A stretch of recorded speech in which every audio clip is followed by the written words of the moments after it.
During a Father's Day dinner, while everyone was enjoying beef and red wine sauce and premium seafood, my son-in-law suddenly placed a paper tray before me. Inside was a $5 hot dog wrapped in foil. "The restaurant ran out of your favorite dish, Dad," he said, smirk on his face. I stared at the tray for exactly 3 seconds, then looked up. I didn't smile back, nor did I utter a single word. I just placed my hand on the 14-year-old file beside me and waited. The cruel charade my son-in-law created, I am about to bring it down. I'm deeply grateful to have you here. To help us connect, please comment below with the city or country you are watching from. Also note that this story integrates dramatized elements for educational and entertainment value. Any similarity to actual names or locations is accidental, but the core message remains highly valuable. There are moments in a man's life when everything he has endured, every quiet indignity he has swallowed, to keep the peace every morning. He has woken up and chosen patience over confrontation. All of it crystallizes into a single, perfect point of clarity. For me, that moment arrived on a Tuesday evening in June inside a converted 19th century railroad station, when a waiter in a white jacket set a paper tray on the white linen tablecloth in front of me. Inside that tray was a hot dog, not the kind served at the kind of establishment where the menu starts at $80 a plate. The kind wrapped in foil at a gas station counter.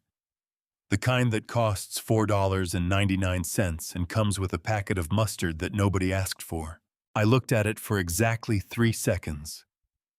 Then I looked up at my son-in-law, Julian Miller, who was sitting across the table with a glass of Cabernet Sauvignon in his hand and a smile on his face that I had seen before.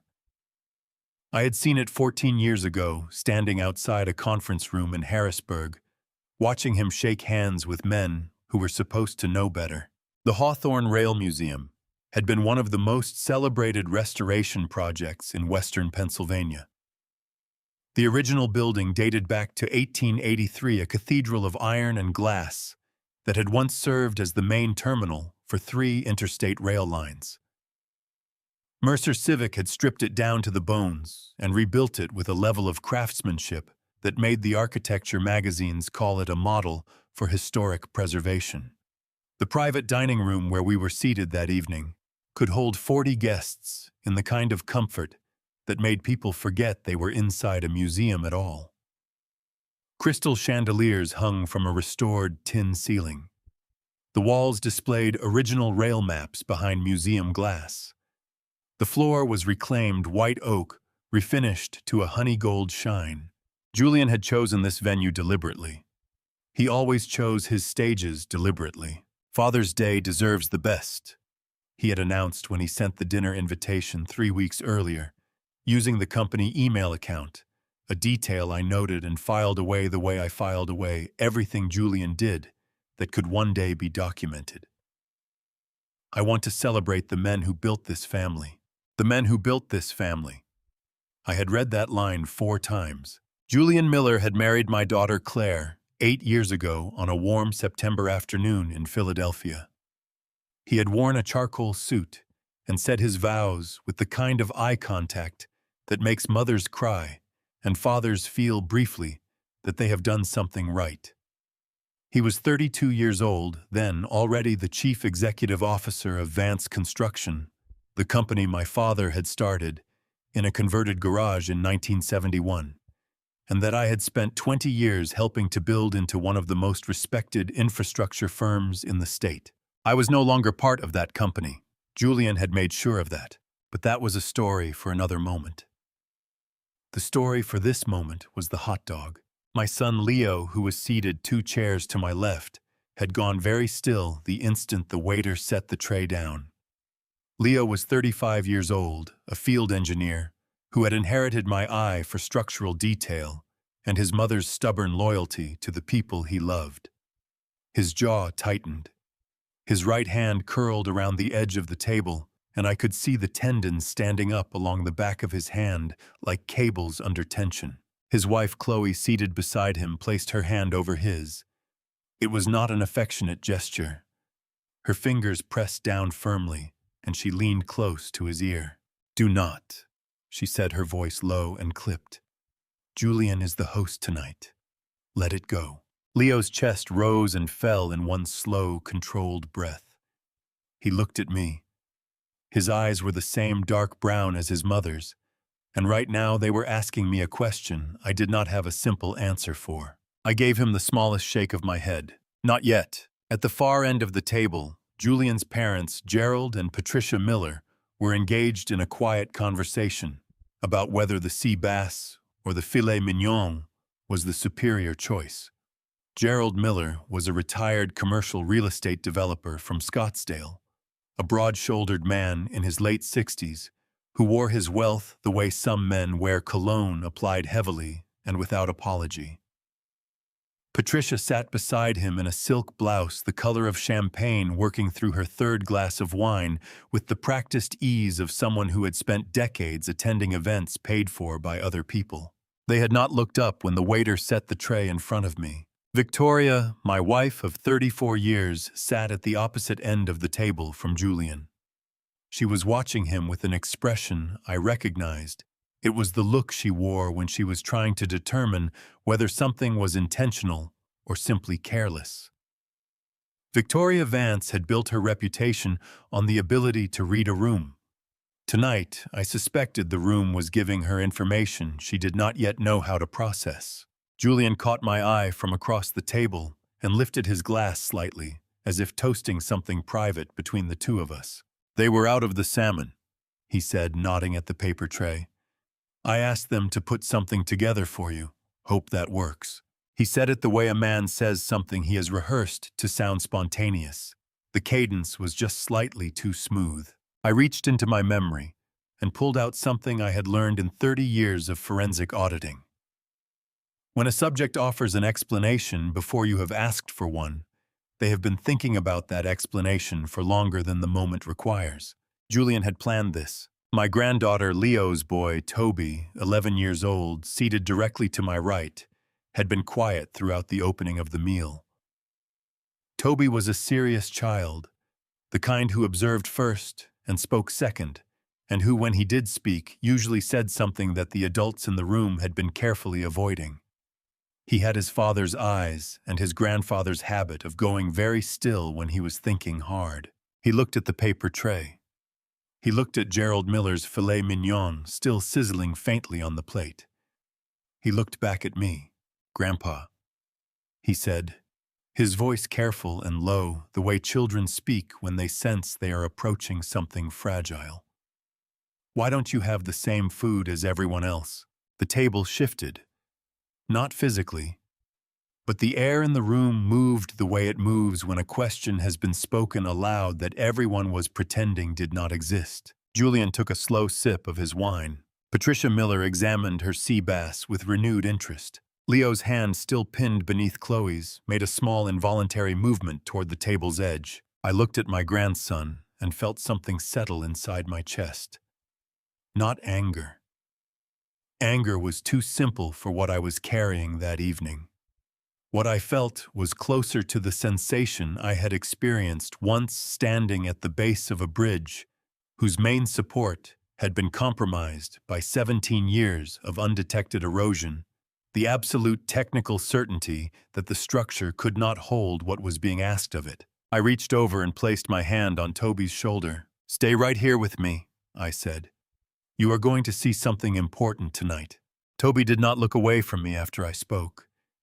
He studied my face the way children study the faces of adults they trust, searching for the gap between what is being said and what is actually true. At 11 years old, my grandson had already developed a finely tuned instinct for that gap. It was one of the things I loved most about him. "Are you okay, Grandpa?" he asked, his voice barely above a murmur. "I am better than okay," I said, and I meant it. He gave me one more long look, then turned back to the table. But his hand found mine under the white linen and stayed there warm and certain, the way children hold on when they have decided to trust you completely with something they do not yet have words for. Across the table, Julian was performing. There was no other word for it. He had refilled Gerald Miller's wine glass without being asked.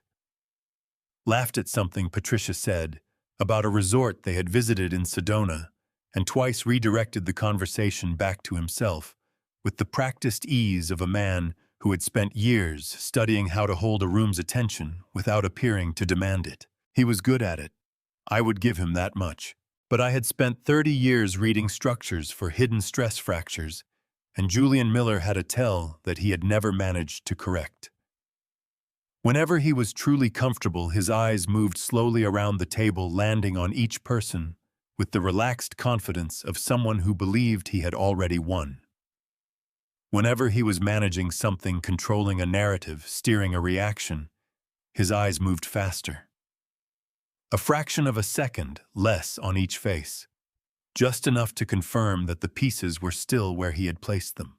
Tonight his eyes were moving fast. Leo shifted in his chair, and the sound of it drew Julian's attention for exactly that fraction of a second before he turned back to Gerald and said something about the wine's finish that made the older man nod appreciatively.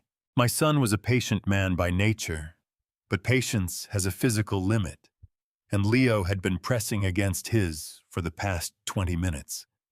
His left knee was bouncing beneath the table. His fork sat untouched beside his plate. He had barely looked at his food since the paper tray arrived. He leaned toward Chloe, keeping his voice low enough that only she and I could hear. "This is humiliating," Leo said, his jaw tight, the words coming out clipped and controlled. "He is sitting right there, and Dad is eating from a paper tray like he is outside a concession stand." Chloe turned her head just enough to meet his eyes. Her expression was not unkind, but it was firm in the way that comes from fear dressed up as practicality. "Leo, your father is a grown man. He is handling it. Do not make this into something that embarrasses everyone at the table." She straightened in her chair and reached for her own wineglass. "The Millers are watching. This is not the moment." Leo's jaw worked silently. The knuckles of his right hand went white against the edge of the table, and for a moment I saw something pass across his face that broke my heart a little, not anger, but grief. The grief of a man who wants to protect someone he loves and has been told again that the cost of doing so is too high. He did not stand up. But the effort of not standing up was visible in every line of his body. I squeezed Toby's hand once under the table. Julian chose that moment to glance in my direction, and the smile that crossed his face was brief and private. A smile meant only for me, the kind that says, "I see you, and I see that there is nothing you can do." That was when I recognized it. I had last seen that particular smile on a Thursday morning in March of 2011, through a pane of glass in a conference room in Harrisburg. Julian had been standing at the head of a long table presenting to the Pennsylvania State Transportation Board, and everything he was describing, every formula, every structural principle, every method for detecting microfractures in load-bearing concrete before they became catastrophic failures, was mine. 14 years of my work repackaged in a presentation with his name on the cover page. He had smiled at the board members the way he was smiling at me now. The smile of a man who has already accounted for every variable in the room. But he had not accounted for the variable that would be walking through the door in 2 minutes. Victoria caught my eye from the far end of the table. My wife's expression had shifted in the past few minutes. The careful neutrality she had worn since we sat down was developing cracks, and behind them, I could see something that looked like anger working its way to the surface. She set her wineglass down with a precision that was just slightly too controlled, the kind of movement that means a person is choosing their actions very carefully because they do not trust what they might do if they stop choosing. She pressed her lips together, and her chin lifted by a fraction of an inch. I gave her the smallest nod. She understood. Gerald Miller was telling a story now, something involving a construction project in Arizona that had supposedly doubled in value over 3 years, and Julian was listening with the focused attention he deployed whenever someone with money was speaking. Patricia was dabbing at her lips with a linen napkin, examining the dessert menu that had materialized in her hands, already deciding what she wanted before the main course had been cleared. Toby leaned close to my ear. "Grandpa," he whispered, "there are two men standing outside the door." I checked the clock mounted above the restored oak bar at the far end of the room. 7:58. Right on schedule. I picked up my water glass, turned it slowly in my hand, and waited for the second hand to complete its final arc. While I waited for that second hand to finish its arc, my mind did what minds do when they have been carrying something heavy for a very long time. It went back to the beginning. Not the beginning of that evening. The beginning of Julian Miller. I first met him in October of 2010 at the National Infrastructure and Transportation Symposium, held at the Pennsylvania Convention Center in Philadelphia. It was the kind of conference where serious people presented serious work, and the auditorium held perhaps 300 engineers, contractors, and state officials who had all read each other's papers and spent the cocktail hour pretending they had not. Julian was 26 years old, and presenting in one of the breakout sessions, a smaller room. Maybe 60 people, the kind of session where promising young researchers tested ideas that were not yet ready for the main stage. His topic was load distribution modeling in aging bridge infrastructure, and within 4 minutes of his opening remarks, I had stopped checking my phone. He was sharp, genuinely sharp, not the performed variety. He asked questions that revealed he had actually read the literature, and when someone in the back challenged one of his assumptions about shear stress calculations, he did not deflect or qualify. He reworked the math on the whiteboard on the spot and came out with a cleaner answer than the one he had started with. Afterward, I found him in the hallway and introduced myself. "Arthur Vance," I said, extending my hand. "Vance Construction, Western Pennsylvania." His handshake was firm, and his eye contact was steady. "I know your work, sir," he said, and his voice carried the particular quality of someone who means the compliment without needing anything from it. "The Allegheny River Bridge rehabilitation. The methodology you used for staged load testing was cited in 3 of my graduate papers." I liked him immediately. That was my first mistake. Over the following months, I stayed in contact with Julian through professional channels, sharing articles, exchanging notes on a municipal project I was overseeing in Pittsburgh. In the spring of 2011, when a junior research position opened at Vance Construction, I offered it to him directly. I did not post the role. I called him and told him I thought he was the best young structural engineer I had encountered in 15 years and that I would like him working alongside my team. He accepted within 24 hours. That was my second mistake. By early 2011, I had spent 3 years developing a methodology that I believed could change the way the construction industry approached concrete integrity assessment. The core principle was straightforward, though the execution was not. Standard inspection protocols at the time relied on surface-level visual checks and occasional core sampling methods that could miss internal microfractures until they had already compromised a structure's load-bearing capacity. My method used a combination of acoustic emission sensors and thermal imaging analysis to detect stress patterns inside the concrete mass itself before any external cracking appeared. In practical terms, it meant identifying a failing support column months or years before it became a safety crisis. In financial terms, it meant catching a $10,000 repair before it became a $400,000 replacement. I had been refining the methodology for 36 months. I had tested it on 9 separate projects across Pennsylvania and Ohio.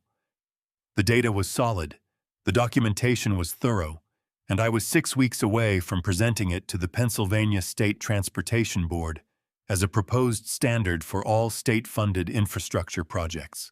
I shared the complete file with Julian in February of 2011. I told him I wanted a second set of eyes before the formal presentation. I trusted his technical judgment, and I trusted him as a person. 2 weeks later, I received a program for the March Transportation Board meeting in Harrisburg.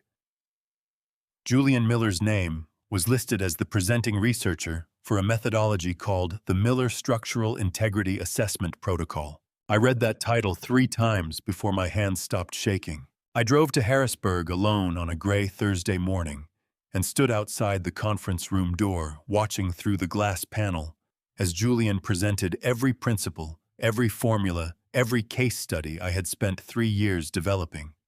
He had changed the names of the test sites. He had reformatted the charts. He had replaced my acoustic emission terminology with slightly different language that meant exactly the same thing. But every idea in that room was mine. When it was over, he walked out into the hallway and found me standing there. For exactly 2 seconds, something moved across his face, something that was not quite guilt and not quite surprise, but lived in the narrow space between them. Then it was gone, replaced by the same composed expression he always wore, and he smiled at me. That smile, the one he was wearing right now across the candlelit table at the Hawthorne Rail Museum, while my grandson held my hand and the clock on the wall ticked toward 8. "Arthur," he had said that March morning in Harrisburg, extending his hand as though we had simply run into each other at a conference. "I did not realize you were coming today." I looked at his outstretched hand and felt something harden in my chest that has never fully softened since. I did not shake Julian's hand that morning in Harrisburg. I turned around and walked back to my car, the 3 hours home to Pittsburgh, in a silence so complete I could hear my own heartbeat, and spent the rest of that Thursday evening sitting at the kitchen table with a cold cup of coffee in front of me, trying to reconstruct exactly how I had let it happen. 3 weeks later, Victoria asked me to sit down at that same kitchen table. She was already seated when I came in from the garage, and she had not made coffee. That told me everything I needed to know about the kind of conversation we were about to have. My wife of nearly 20 years made coffee for every conversation: good news, bad news, arguments, celebrations. The absence of it meant she had rehearsed what she was going to say and did not want anything in her hands that she might spill. She was wearing the small gold pin on the lapel of her jacket, the one shaped like a compass rose that my father had given to every senior member of Vance Construction when the company crossed its first $50 million revenue year. Victoria had worn it to every board meeting, every client dinner, every company event since the day she received it. It had become over the years less a piece of jewelry and more a declaration. "I need to talk to you about your role in the technical division," she said. Her voice was steady, but her hands were flat on the table, pressed down slightly, the way a person presses down on something they are afraid might move.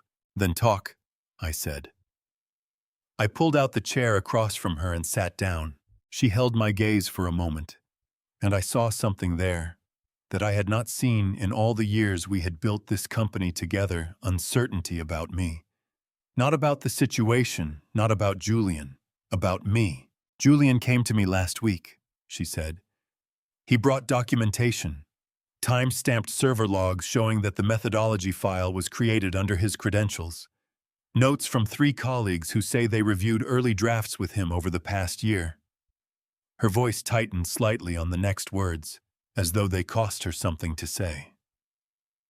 "He also brought a statement from the board's records administrator, confirming that the presentation was submitted under his name 6 weeks before the March meeting." My stomach dropped. He had prepared for this. Of course he had. "Victoria," I said, keeping my voice level with an effort that felt physical. "That file was mine. I developed that methodology over 3 years. I have notebooks going back to 2008 with the foundational calculations. I have site reports from 9 separate projects." "I know what you have told me," she said. "Then why are we having this conversation?" She exhaled slowly, and for a moment, she looked less like the woman who had co-signed every major decision this company had ever made, and more like someone who was genuinely, painfully lost. "Because I also have Claire," she said quietly. Her voice cracked on our daughter's name just slightly, but enough. "Julian is going to be her husband, Arthur. She loves him. If I go to the board with accusations that cannot be proven, and right now without accessing files that Julian controls, they cannot be proven, I tear this family apart. I lose my daughter's trust. I put Claire in the middle of something she will never forgive either of us for. Her eyes glistened, but she pressed her lips together hard, and the tears did not fall. "So what you are telling me," I said slowly, "is that you believe him." "I am telling you," she said, "that I cannot afford not to." The difference between those two sentences was everything. I understood it immediately, and understanding it did not make it hurt any less. Victoria was not naive. She was not foolish. She was a woman who had spent 20 years making difficult decisions for the good of people she loved, and right now she had calculated that the cost of fighting for me was higher than the cost of asking me to step back. She reached across the table and put her hand over mine. Her fingers were cold. "I am asking you to move to an advisory role," she said. "Temporarily, while we let things settle." I looked down at her hand on mine. I thought about 30 years of shared work, shared decisions, shared mornings at this exact table. I thought about the compass rose pin on her lapel, and the company my father had started in a garage, and the 3 years I had spent developing a methodology that was now being presented to the state of Pennsylvania under another man's name. Then I thought about Claire, about the way she had looked at Julian at the office Christmas party 3 months ago, with the unguarded, luminous happiness of someone who believes they have found exactly what they were looking for. I turned my hand over and held my wife's. "All right," I said. I lasted 3 months in the advisory role. 3 months of watching Julian chair meetings. I had once led sign-off on projects I had built the technical foundation for, and smile at board members who congratulated him on his innovative thinking. 3 months of being introduced at client dinners as a founding consultant, a title that meant everything and authorized nothing. On a Tuesday morning in July of 2011, I placed my access card and my compass rose pin on Victoria's desk. She was on a call when I walked in, and she looked up with an expression that told me she had known this moment was coming. I did not wait for her to finish the call. I walked out of Vance Construction for the last time, got into my car, and sat there for a long while, with both hands on the steering wheel, staring at the building my father had built, and that I had given the best years of my career to expanding. Then I started the engine and drove away. There are things that happen in a man's life that he does not fully understand until years later, when a piece of information arrives that reorders everything he thought he knew. The story of Raymond Clark is one of those things. Raymond had been my closest friend for 11 years before Julian got to him. We had met during a structural engineering conference in Baltimore in 2000, bonded over a shared contempt for a particularly bad keynote speaker, and maintained a friendship built on honesty, mutual respect, and the occasional argument about baseball. When he passed the Pennsylvania bar exam and joined Vance Construction as our in-house legal counsel in 2005, I was the one who championed his hire.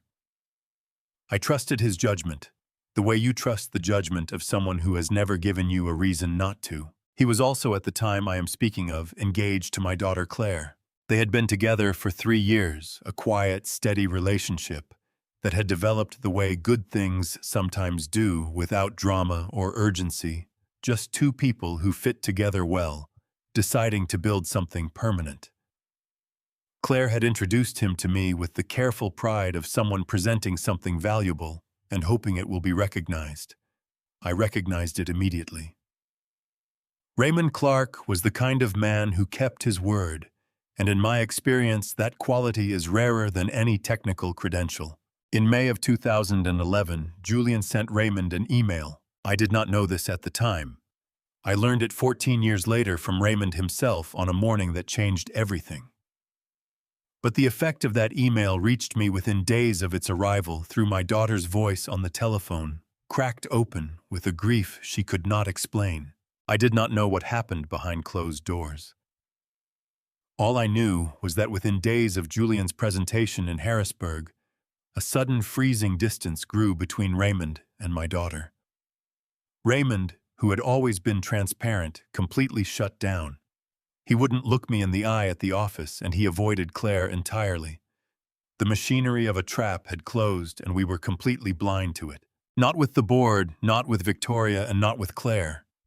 If he disclosed the contents, he risked violating professional conduct rules that could cost him his license to practice law.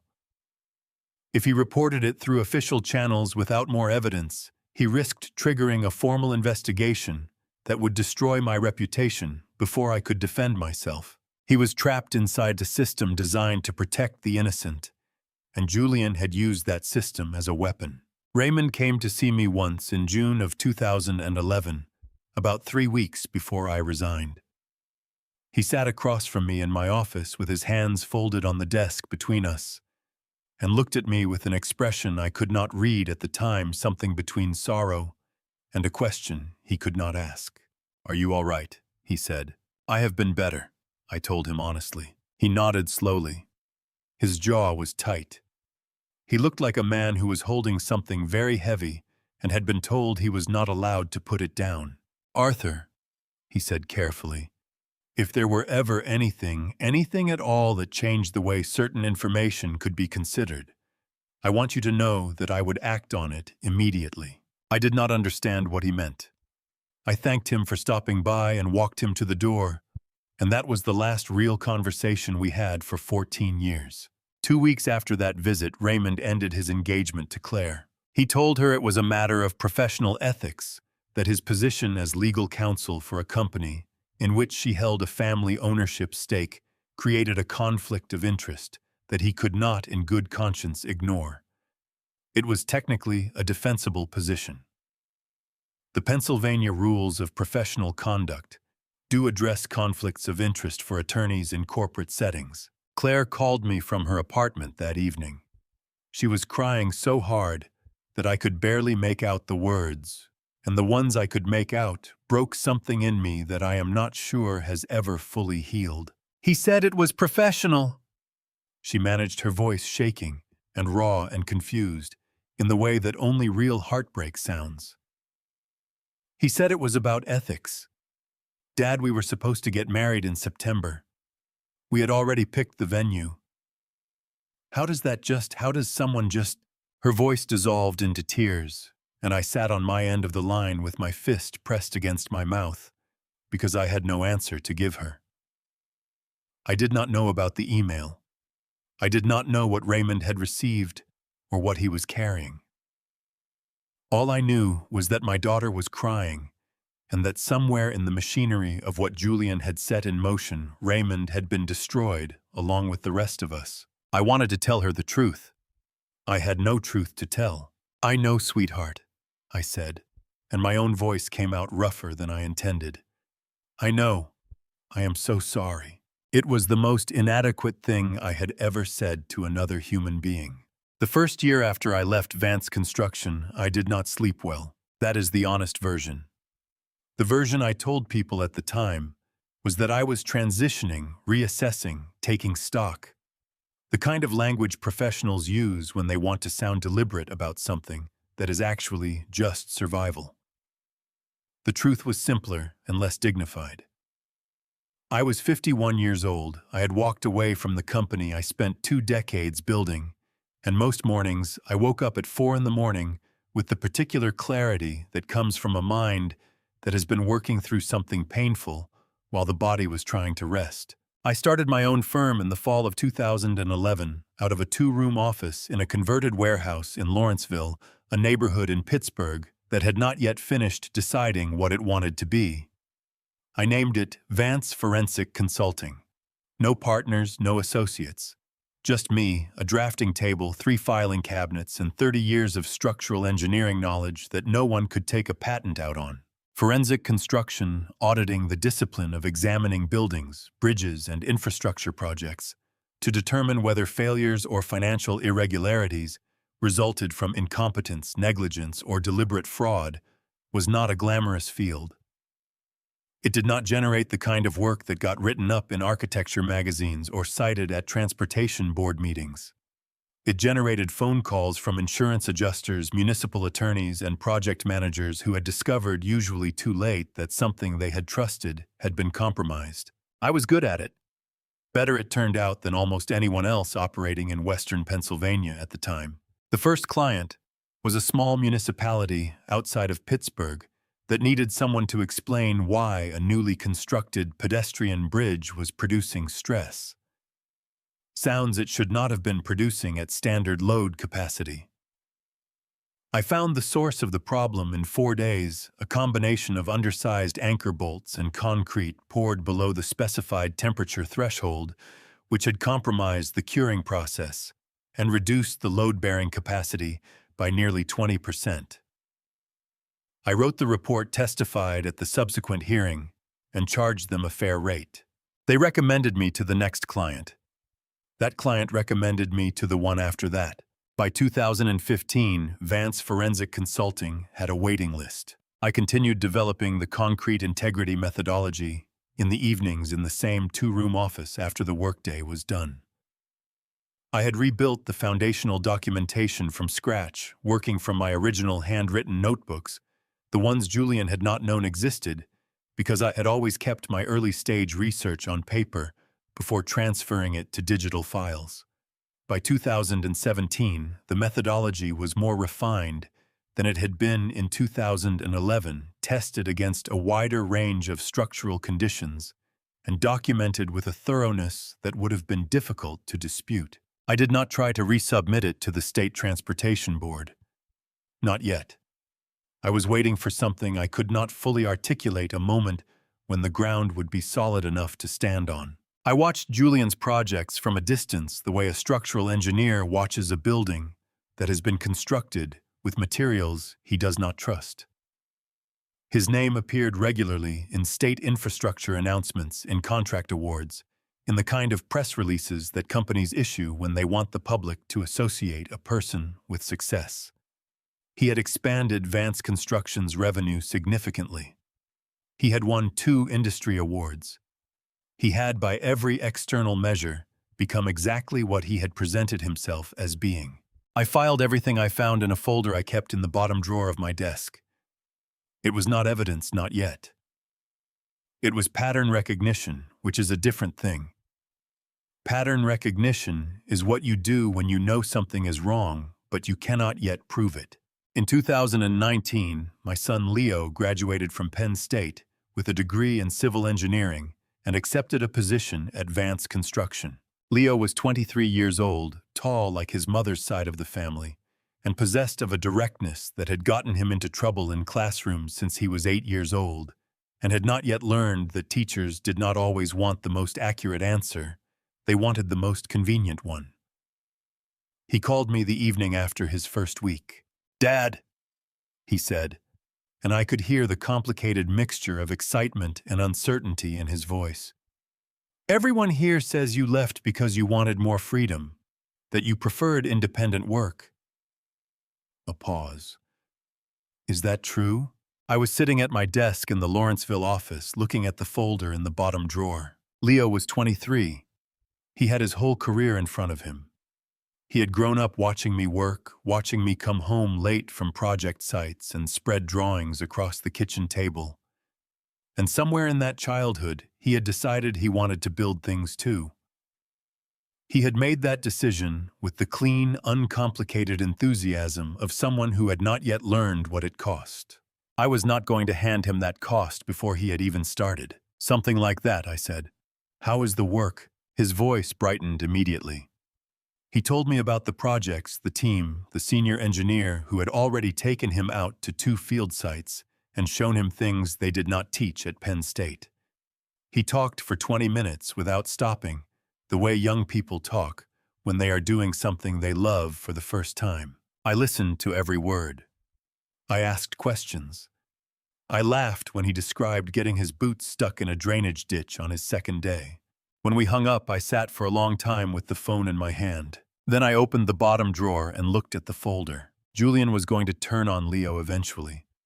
I did not know when. I did not know what form it would take. But I knew Julian, and I knew that anyone who challenged him would eventually discover the same thing I had discovered on a gray Thursday morning in Harrisburg, that the smile meant something entirely different from what it appeared to mean. I closed the drawer. Not yet. But I would be ready when the time came. The morning after Victoria called, I sat at my desk on Grant Street with a legal pad, a pen, and a cup of coffee that went cold before I touched it. I had spent the night thinking about one question, not whether to help, but how. 14 years had passed since I walked out of Vance Construction. In that time, I had conducted forensic audits for 41 municipalities, 9 county governments, and a regional transit authority. I had testified as an expert witness in 7 civil proceedings and 2 federal contract disputes. I knew exactly what a compromised set of construction books looked like, and I knew exactly what it cost a person to open them. What I did not yet know was how deep Julian's hands had reached. I called Thomas Ellery the following morning. Thomas was a trust and estates attorney in Philadelphia, whom I had worked with on 2 previous engagements involving family-held construction businesses. He was methodical, patient, and had the kind of professional temperament that made opposing counsel nervous without ever raising his voice. More importantly, he knew the Vance family trust instrument.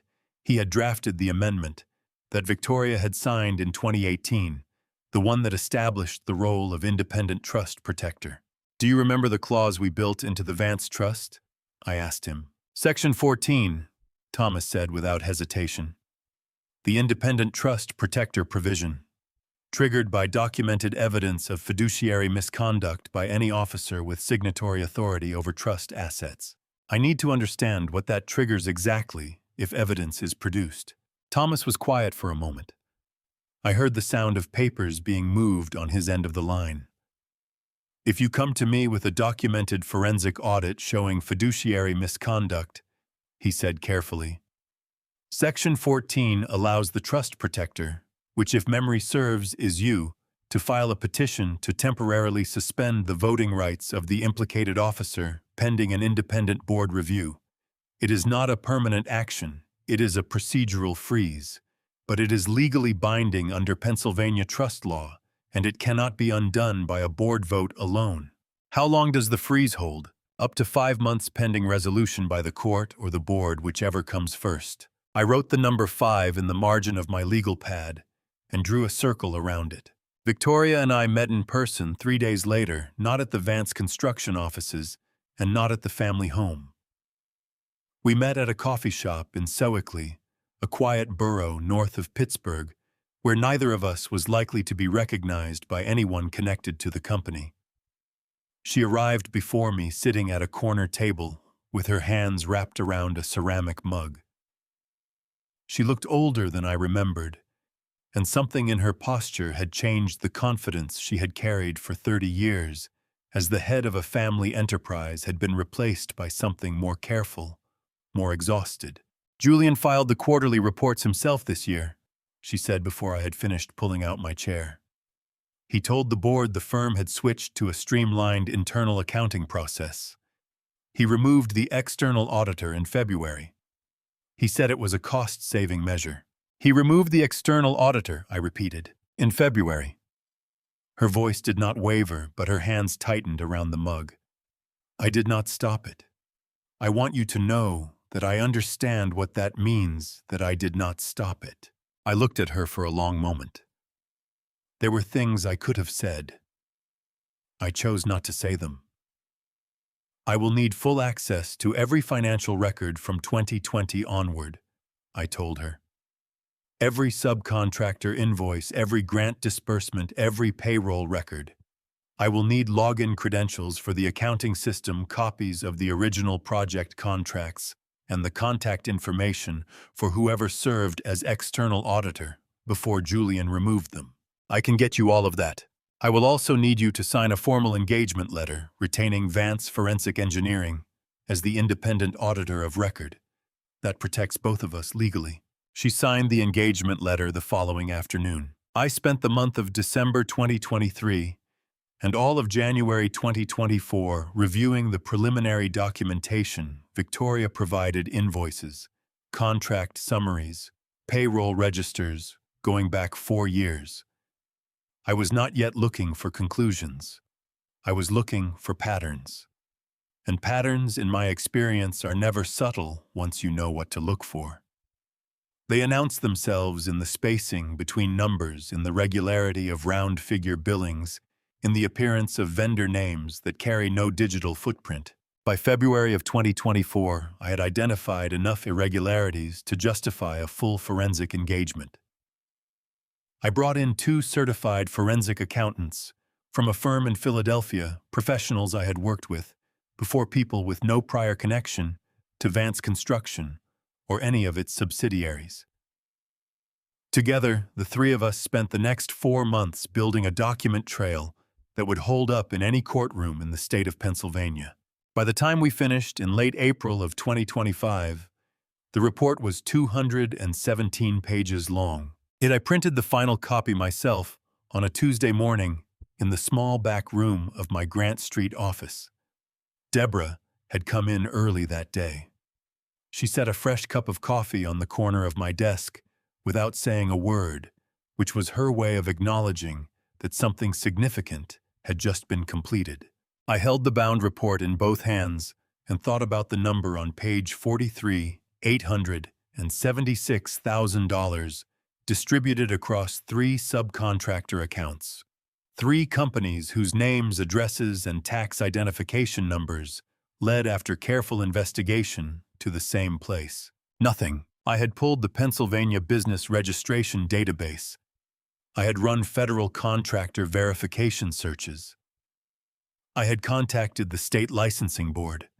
None of the 3 companies existed in any official record prior to the dates they first appeared on Vance Construction's payroll. I turned to page 44, where the first of the 3 company names appeared at the top of a billing summary: Lakeview Infrastructure Partners, LLC, a company that had billed Vance Construction for $412,000 worth of waterproofing and site remediation work over 18 months. There was no Lakeview Infrastructure Partners, LLC registered in Pennsylvania, Ohio, West Virginia, or any other state. There was no record that any work had ever been performed. I set the report down on my desk. Outside, the morning traffic on Grant Street moved steadily, indifferently, the way the city always did when something important was happening inside a room that no one else could see. I picked up my phone and called Thomas Ellery. "Section 14, I said when he answered. "It is time." Thomas Ellery drove up from Philadelphia 2 days after I called him. He arrived at my Grant Street office at 9 in the morning, set his briefcase on the conference table I used for client meetings, and spent the first 10 minutes reading the executive summary of the 217-page report without saying a word. I had worked with Thomas long enough to know that his silence was not indifference. It was the kind of concentrated attention that preceded very precise language. When he finished, he looked up. 3 shell companies, he said. No registration records, no licensing, no physical addresses, $876,000 in payments over 22 months. Correct. And the waterproofing materials on the Hawthorne Rail Museum restoration project, the ones billed at premium specification rates, substituted with a lower-grade compound, I said. The replacement material has an estimated service life of 8 to 12 years under Pennsylvania weather conditions. The specification called for a minimum of 30 years. The cost difference per linear foot was significant. Julian billed for the premium product and purchased the substandard one. Thomas folded his hands on top of the report. The repair cost, if this goes unaddressed. My structural engineer colleagues estimate a minimum of $400,000 to bring the affected areas into compliance, possibly more, depending on what further inspection reveals once the original work is opened up. Thomas nodded slowly, the way a man nods when the numbers confirm what he already suspected. "Arthur," he said, "Section 14 gives you the authority to file a petition to freeze Julian Miller's voting rights and signatory authority pending board review. But I want to be clear about the strategic implications. If you file the petition before presenting the evidence to the board directly, Julian's attorneys will have grounds to argue procedural overreach. The freeze will hold the clause is airtight, but the legal challenge will create noise that could delay the board's ability to act decisively. What do you recommend?" Present the evidence first, Thomas said. In person. To the full board in a setting where Julian cannot control the narrative before the other members have heard the facts. File the Section 14 petition simultaneously at the moment of presentation. The legal filing and the evidence arrive together. There is no gap for a counter-narrative to fill. I had already been thinking along those lines. What I had not yet decided was the setting. The answer came from an unexpected direction. In the second week of May, Victoria called to tell me that Julian had organized a Father's Day celebration at the Hawthorne Rail Museum. A formal dinner in the restored VIP lounge of the historic rail station, timed to coincide with the Pennsylvania Transportation Heritage Council's annual recognition ceremony. The council, as it happened, had been reviewing Arthur Vance's original 2011 research in recent months, after a junior archivist at the State Infrastructure Office had flagged a discrepancy between the methodology credited to Julian Miller in Vance Construction's 2012 grant application and an earlier internal document that bore Arthur Vance's name. They want to present you with the Infrastructure Legacy Award, Victoria said. Her voice carried something I had not heard in it for a very long time, something that sounded carefully like relief. They reached out through the council's formal channels. Raymond was the one who brought the file to their attention. I was quiet for a moment. Raymond found the original file. On a legacy server archive, Victoria said. A digital backup from 2011 that the IT department had never migrated to the new system. Raymond apparently requested a full archive pull after the flood reports last year raised questions about the original project documentation. The file is dated March 14, 2011. Your name is on it. Julian's is not. I sat back in my chair. 14 years. The file had been sitting on a server archive for 14 years, untouched, because no one had thought to look. Raymond is coming to the dinner, I said. It was not a question. He asked if he could, Victoria said. He said he owed you that much. The dinner setting, the museum, the ceremony, the presence of board members and council representatives made the strategic calculus straightforward. Thomas agreed immediately when I called him back that afternoon. Marcus Webb, the longest-serving independent board member of Vance Construction, had already been briefed by Thomas on the broad parameters of the forensic findings, without specific figures, in a preliminary conversation that Thomas had structured carefully to avoid triggering any premature disclosure obligations. Marcus had agreed to be present at the dinner and to facilitate the board's formal response once the evidence was presented. Over the following 3 weeks, I prepared the presentation materials with the same methodical care I had applied to every forensic engagement for the past 14 years.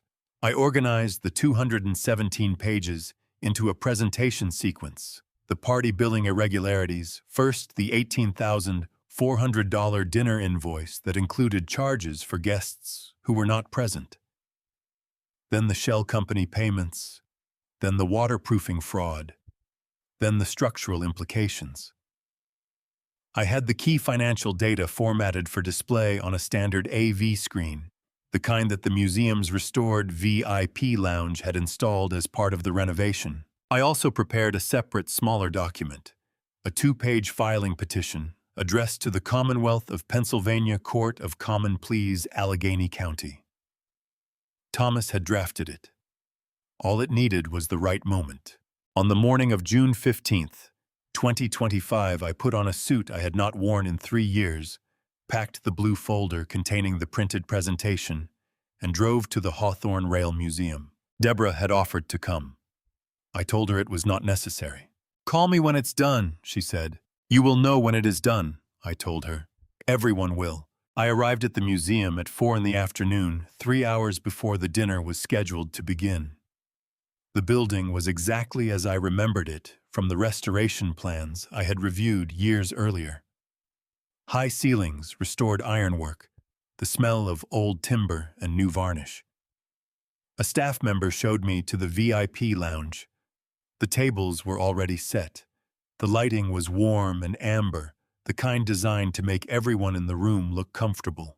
At the far end of the table closest to the AV screen, a single paper tray had been placed at one seat. Inside it was a cold hot dog in a paper wrapper, the kind sold at stadium concession stands. I recognized the seat. It was mine. I set the blue folder on the table beside it, took off my jacket and draped it over the back of the chair. Then I sat down, folded my hands, and waited.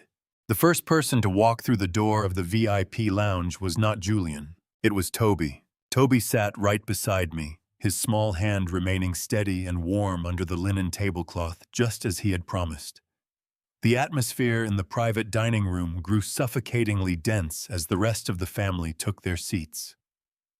Leo sat on my left, his muscles strained like cables under tension, forced to look at the paper tray in front of me while Chloe repeatedly whispered for him to let it go. Leo came in first among the adults, with Chloe a half step behind him. Leo was 30 years old, broad-shouldered in the way of men who had spent their careers on construction sites rather than in offices, and he moved through the room with the controlled energy of someone who had already been told something he did not like. His eyes went to the table settings, traveled the length of the table, and stopped at the paper tray in front of my seat. The muscle along his jaw tightened in a way I recognized. It was the same expression his mother made when she was deciding how to respond to something that deserved a stronger reaction than she was prepared to give in public. "Dad," he said quietly, stopping beside my chair. His voice was careful, the kind of careful that costs something to maintain. "Sit down, Leo," I said. "That is not—" "Sit down," I said again, and looked at him steadily until he did. Chloe settled into the chair on Leo's other side without acknowledging the paper tray. She was dressed carefully, her expression composed in the particular way of someone who has practiced composure for long enough that it no longer requires effort. She reached over and touched Leo's hand once briefly, which was all the instruction she gave him. Victoria came in with Gerald and Patricia Miller, Julian's parents, moving in the pleasant surface-level conversation of people who had been in each other's company long enough to have run out of things that genuinely interested them. Gerald Miller was a retired commercial real estate developer from Scottsdale, 71 years old, heavy-set with the manner of a man who believed that the measure of a person was the firmness of their handshake. Patricia was quieter, observant in the way that certain women come observant when they have spent decades watching other people make decisions they were not asked about. Victoria's eyes found mine the moment she cleared the doorway. She looked at the paper tray. Something moved across her face, a tightening around the eyes, a barely perceptible press of her lips together, and then she looked away and took her seat near the far end of the table. Julian arrived last, as the host always does when the host wishes to be noticed arriving. He was dressed in a charcoal suit with a pocket square that matched the museum's promotional color scheme, a detail that told me he had coordinated with the event staff. He moved through the room with the ease of a man who had spent years ensuring that every room he entered was arranged to his advantage.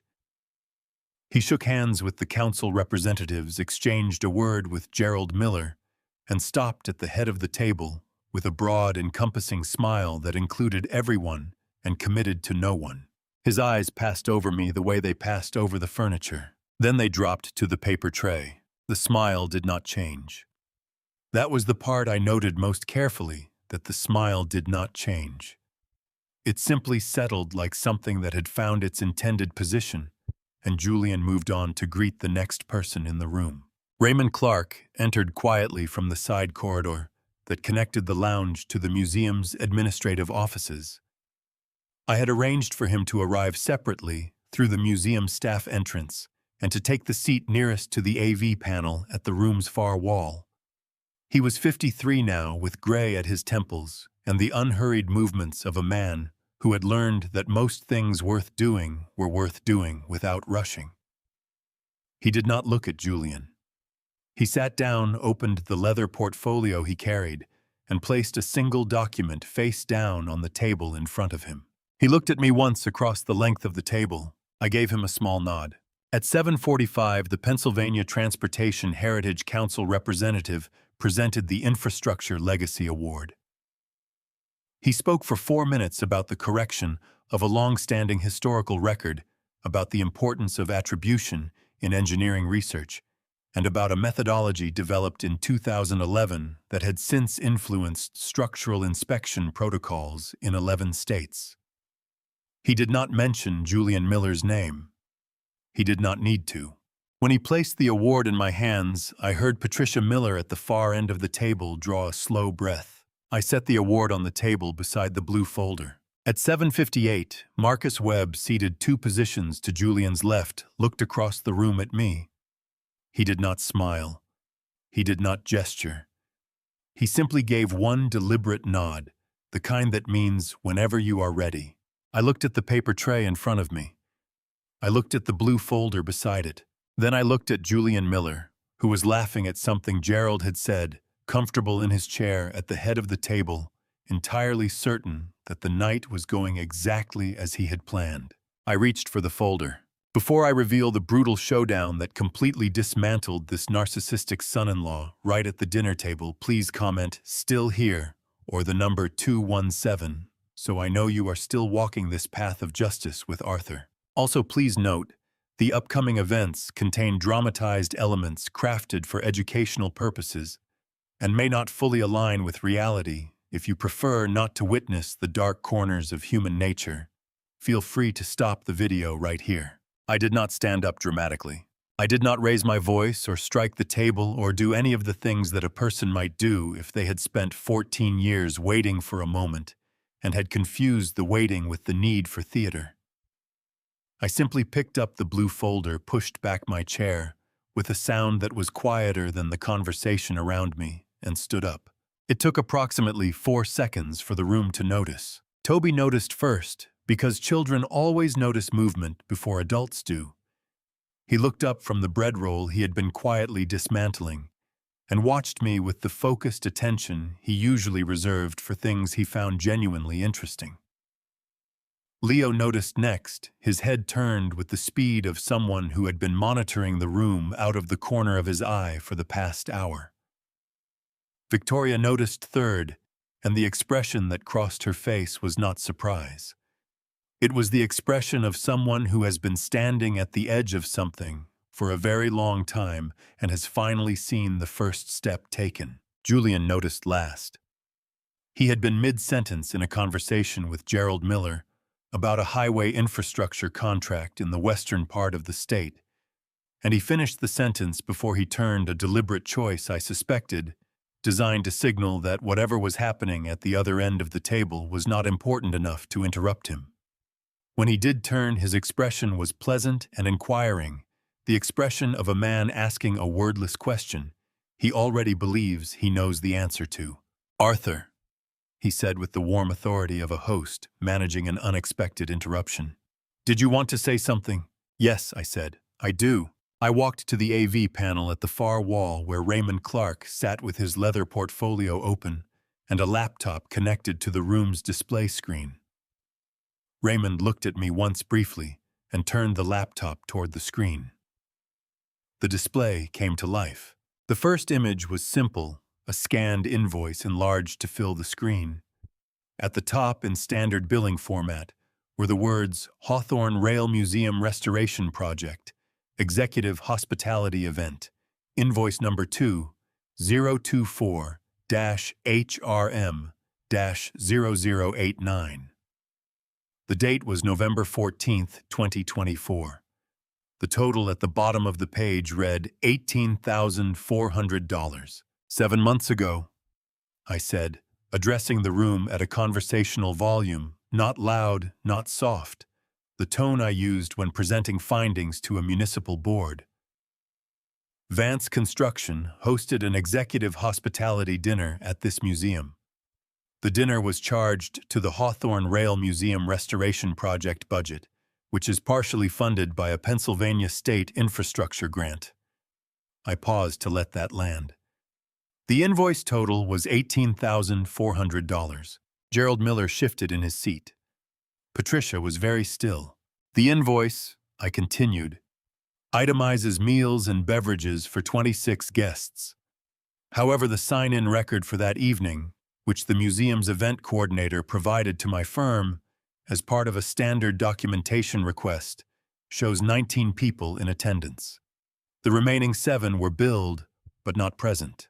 I heard Leo exhale sharply through his nose. Julian set down his water glass with a careful, measured movement. Arthur, I am not sure this is the appropriate setting for. The invoice also includes a line item, I said, as though he had not spoken, for 2 bottles of reserve champagne at $480 each. The museum's bar receipts for that evening show no champagne was opened or served. It was billed. It was not consumed. I looked at the screen, then back at the room. The invoice further includes a charge for an executive suite reservation at a rate of $900. The suite in question is on the 3rd floor of this building. The museum's room log shows it was not occupied that evening. The silence in the room had changed quality. It was no longer the ordinary silence between sentences. It was the silence of people recalculating something. These line items alone, I said, represent a discrepancy of approximately $4,200 on a single invoice charged to a state-funded project account. I set the folder on the table in front of me and turned to face Julian directly. Julian, would you like to explain to the board members present this evening how those charges were approved? Julian's jaw was set. The pleasant, inquiring expression had not disappeared, but it had hardened around the edges the way certain materials harden when they are put under sustained pressure. What you are doing, he said, in a voice pitched carefully for control, is taking routine administrative line items out of context and presenting them in a way designed to create a misleading impression. I am happy to walk through the details of that invoice with the appropriate parties at the appropriate time. The appropriate parties, Marcus Webb said from his seat 2 positions down, are present in this room. And the appropriate time, given the nature of what is being presented, is now. His voice was unhurried and entirely without heat. The voice of a man who had sat on boards long enough to know that the most effective interventions were the ones that sounded like procedure. Please continue, Arthur. I nodded at Raymond. The second image appeared on the screen.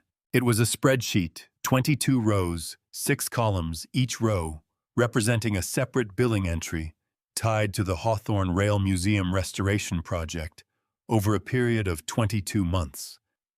The figures in the rightmost column were highlighted in a pale yellow. At the bottom, a sum in bold $876,000. The number sat on the screen with the same stillness as everything that is true and has been waiting to be seen.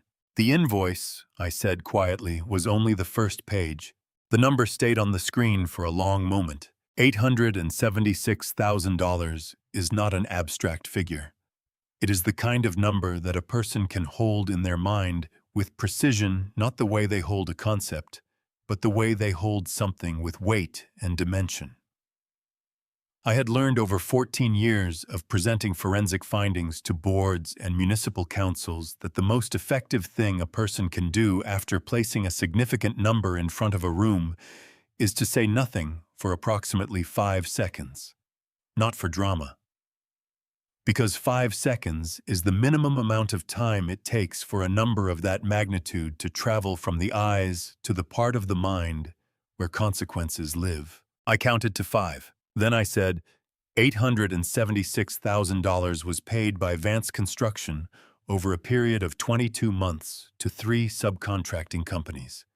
I am going to tell you about each of those companies. Raymond advanced the slide. The screen now showed 3 columns each headed by a company name. The first company, I said, is Lakeview Infrastructure Partners, LLC.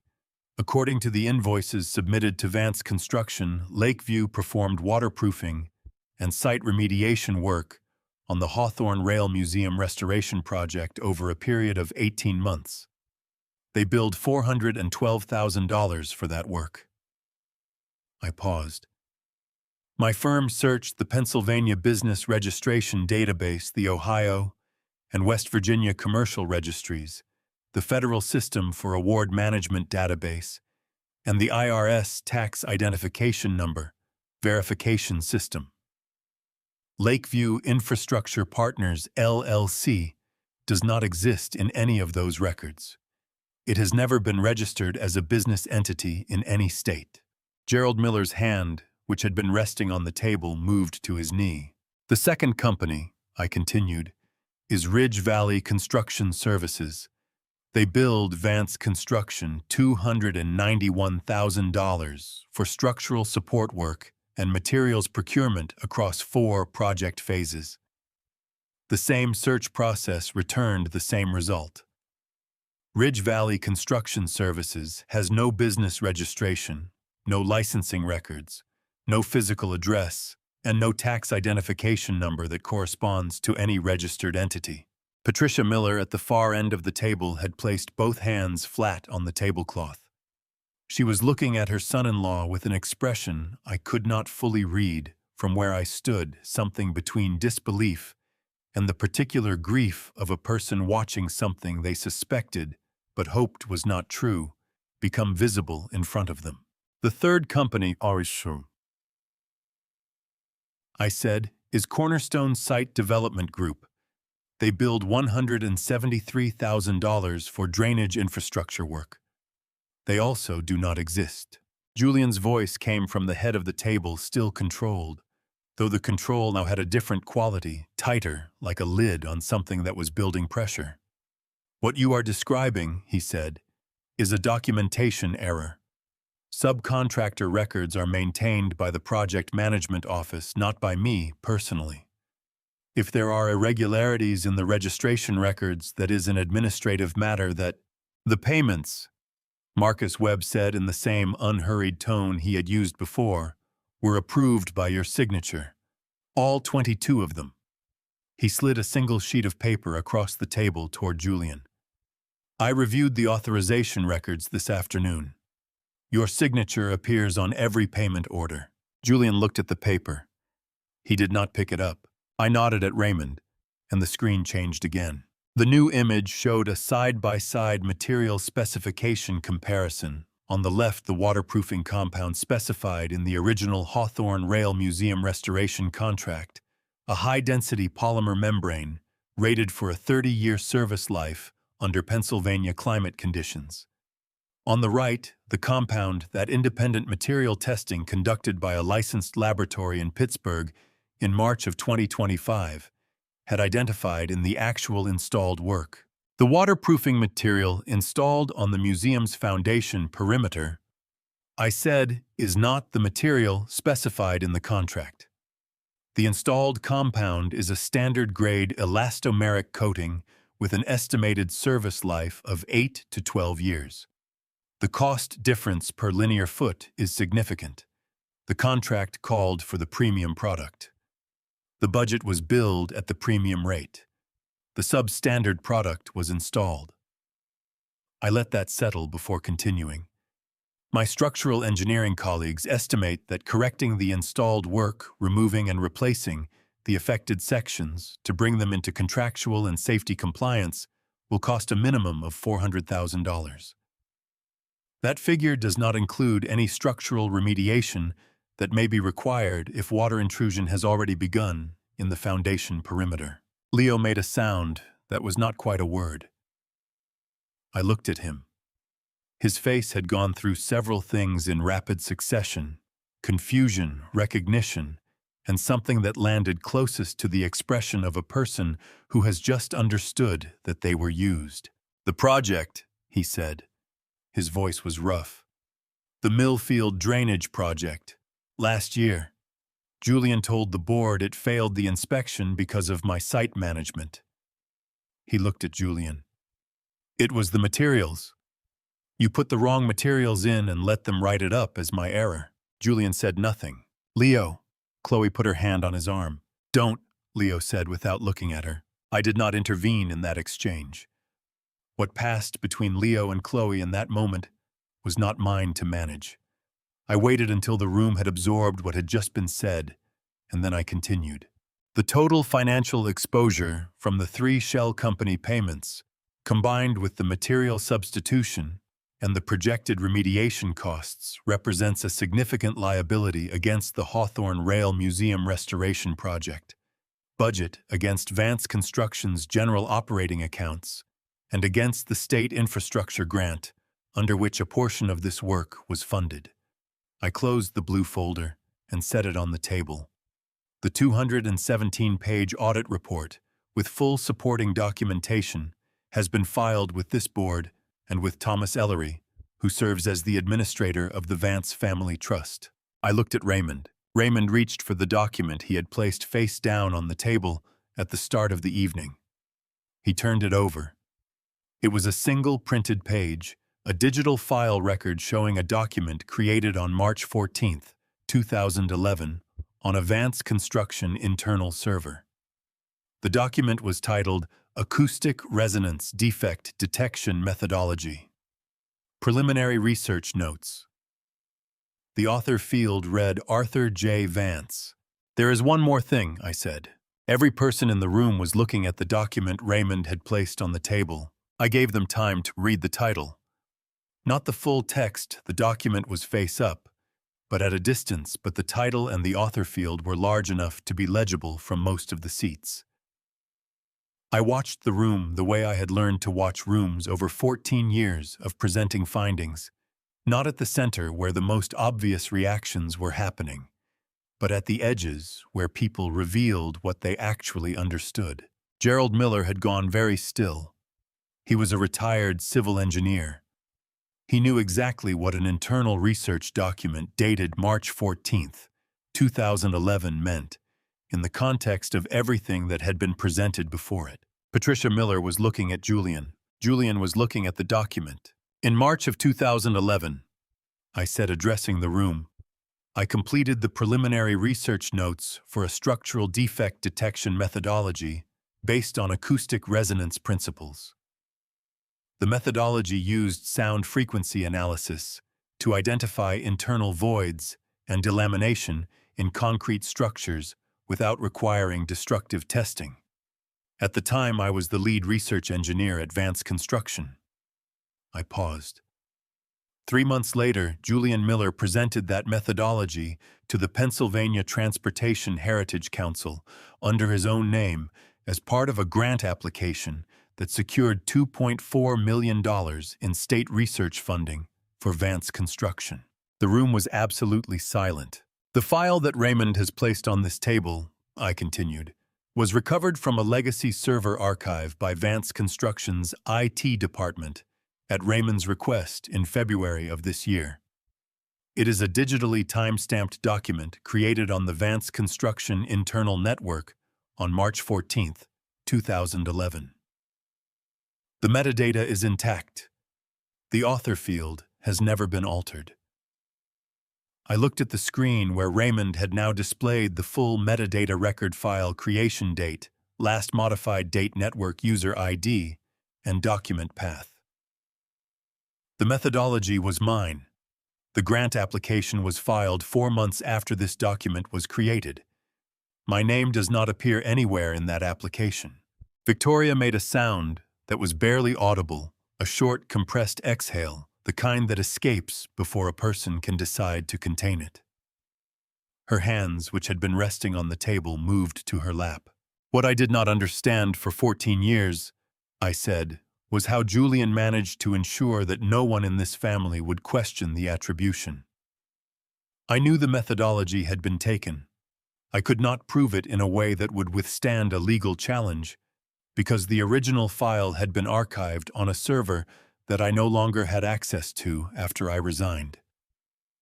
I turned to look at Raymond Clark directly.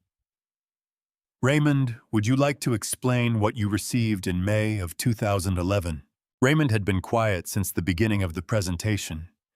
He looked up from the leather portfolio in front of him, and for a moment, the measured professional composure that had defined him for as long as I had known him was simply not present.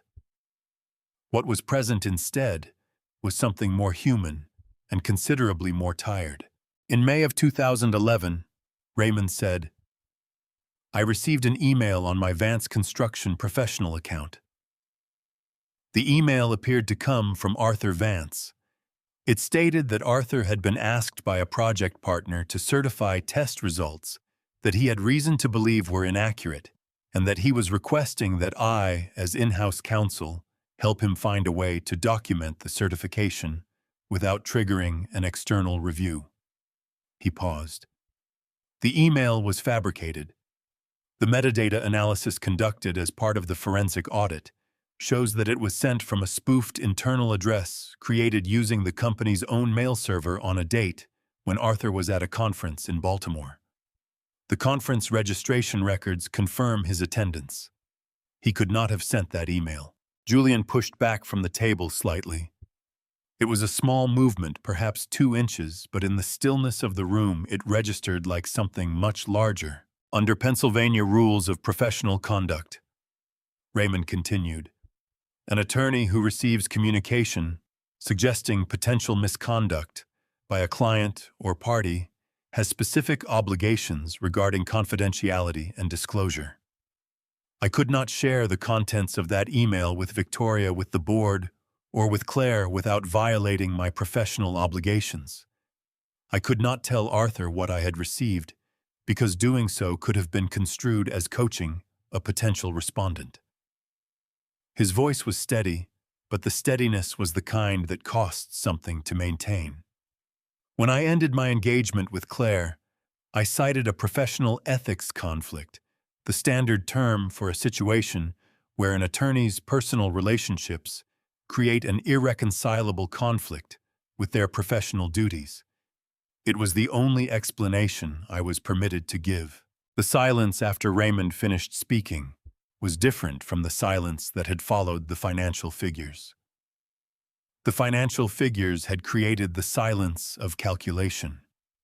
This created the silence of understanding, the particular quiet that falls over a room when people realize that the damage they are looking at did not begin with money. Victoria stood up. She did not say anything immediately. She stood at her place at the table, and she looked at Julian with an expression I had not seen on her face in 34 years of knowing her, not anger, not grief, but something that combined both of those into something quieter and more permanent. Her hand moved to the lapel of her jacket, where the compass rose pin she had worn since 2003 caught the amber light of the room. Julian stood up. "This presentation," he said, and his voice had finally lost the quality of control it had maintained for the past 40 minutes, "is a coordinated attempt to undermine my authority using selectively interpreted data and documents that have not been independently verified by—" "They have been independently verified," Thomas Ellery said from the doorway. No one had heard him come in. Thomas Ellery walked into the room the way he did everything else, without hurry, without announcement, as though the most natural place for him to be at 9 o'clock on a Sunday evening was the VIP lounge of a restored rail museum in western Pennsylvania, carrying a leather briefcase and wearing a suit that had clearly not been put on in a rush.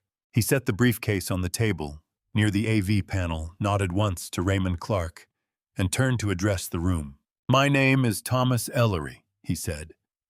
"I am a trust and estates attorney based in Philadelphia. I serve as the administrator of the Vance Family Trust, which holds the controlling interest in Vance Construction. I apologize for the late entrance. I was asked to be present this evening in a specific capacity, and the timing of my arrival was deliberate." Julian had not sat back down.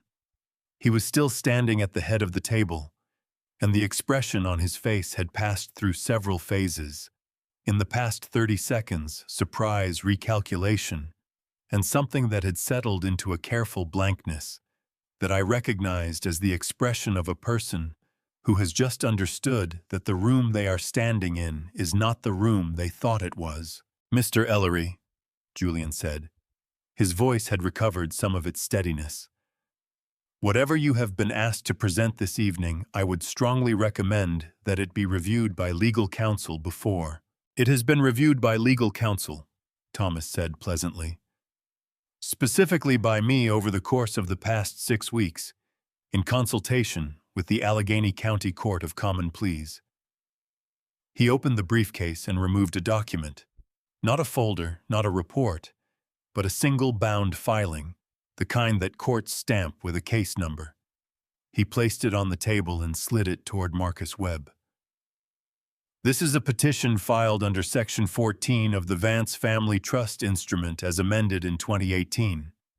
The petition was accepted for filing by the Court of Common Pleas this past Friday. I have a copy for each board member present.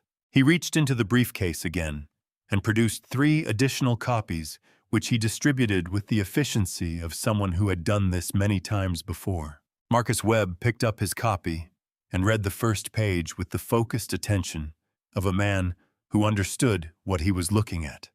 The other 2 board members present, I had noted them earlier, seated near the window men I recognized from previous Vance Construction annual meetings, did the same.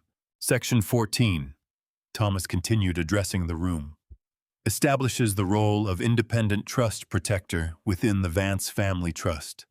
The trust protector, Arthur Vance in this instance as named in the 2018 amendment, is authorized to petition for the temporary suspension of the voting rights and signatory authority of any officer with signatory authority over trust assets upon the presentation of documented evidence of fiduciary misconduct. He paused. The forensic audit conducted by Vance Forensic Engineering, LLC, and independently verified by Henderson and Associates, a certified forensic accounting firm in Philadelphia, constitutes that documented evidence. The petition has been filed. The suspension is now in effect. Julian's hand came down on the table with a sound that was not loud, but was sharp enough to interrupt everything else in the room. "This is not legal," he said. "This is a procedural maneuver designed to strip me of my authority without due process. I have not been given the opportunity to respond to these allegations through the appropriate channels. I have not been notified of any petition filing, and I have not—" "You were notified," Thomas said, still pleasant, "by certified mail on Thursday, June 12th to the address on file with this trust. The notification advised you that a petition had been filed and that a formal presentation would take place within 72 hours. The Postal Service confirms delivery at 2:14 in the afternoon." He reached into the briefcase one more time and placed a single sheet on the table, a delivery confirmation receipt printed and signed. "You had 3 days, Mr. Miller." The room was very still. Marcus Webb set down his copy of the petition and looked at Julian. "Under the terms of Section 14, he said, "and as the longest-serving independent board member of Vance Construction, I am formally acknowledging the suspension of your voting rights and signatory authority, effective immediately pending resolution by this board and the Court of Common Pleas. Your access to company financial accounts, project authorization systems, and executive communications will be suspended within 24 hours. He paused. "I am sorry it came to this, but I am not surprised that it did." Gerald Miller had not moved for several minutes. Patricia reached across and placed her hand on his arm, a gesture that seemed intended as much for herself as for him. Chloe, seated beside Leo, had both hands in her lap and was looking at the table in front of her. Something in the angle of her head had changed, not the composure which was still present, but the direction of it. She was no longer composing herself against the room. She was composing herself against something internal, something that had just shifted. Leo was watching his wife with an expression I could not interpret. Julian turned to look at Victoria. He did not shout. He did not accuse. He simply looked at her, and in that look was a question that needed no words. "Did you know about this? Did you know, and did you let it happen?" Victoria held his gaze. Then she reached up to the lapel of her jacket, and with a deliberateness that was quiet and absolute, unpinned the small compass rose that she had worn every working day for 22 years. She set it on the table in front of her. She did not say anything. She did not need to. Julian looked at the pin on the table. For the first time since I had known him 21 years from the morning, he walked into a conference room in Harrisburg with my research notes in his briefcase. Julian Miller had nothing left to say. Silence, in my experience, does not last. It creates pressure, the way water creates pressure, not through force, but through accumulation. The silence that followed Victoria setting down the compass rose pin lasted perhaps 8 seconds before it began to fracture. Not loudly, but in the way that things fracture when the structure holding them together has been removed. The first sound was Toby's chair scraping against the floor. He had been very still for the past 20 minutes, an unusual duration for an 11-year-old. And now he leaned toward me and said in a voice pitched for my ears alone, "Grandpa Arthur, is Uncle Julian going to have to leave?" "Yes," I said, "he is." Toby absorbed this with the same focused seriousness he had brought to every other development of the evening. "Okay," he said, and sat back apparently satisfied that the situation was being handled by the appropriate people. Marcus Webb was already on his phone. I could hear the low, efficient cadence of his voice as he spoke to someone in the museum's administrative office arranging. I understood for the formal escort procedure that the board had agreed upon in advance for precisely this contingency. When a senior executive is suspended under a formal legal petition removing them from the premises is not a confrontation. It is a procedure. Marcus had made certain that the procedure was in place before the evening began. 2 members of the museum's security staff, both in the plain dark clothing of venue personnel, rather than anything that announced itself as security, appeared in the doorway of the lounge within 4 minutes. They spoke briefly with Marcus nodded and positioned themselves near the entrance without approaching the table. Julian saw them. He straightened. He adjusted his jacket with the automatic precision of a man whose instinct for presentation had not entirely abandoned him even now. He looked around the table at his parents, at Victoria, at Marcus, at me, and then he picked up his phone from the table and put it in his jacket pocket. He did not say anything to the room. He walked toward the door with his chin level, and his pace measured the way a person walks when they are determined that the last image of themselves in a room will not be the image of someone who was defeated.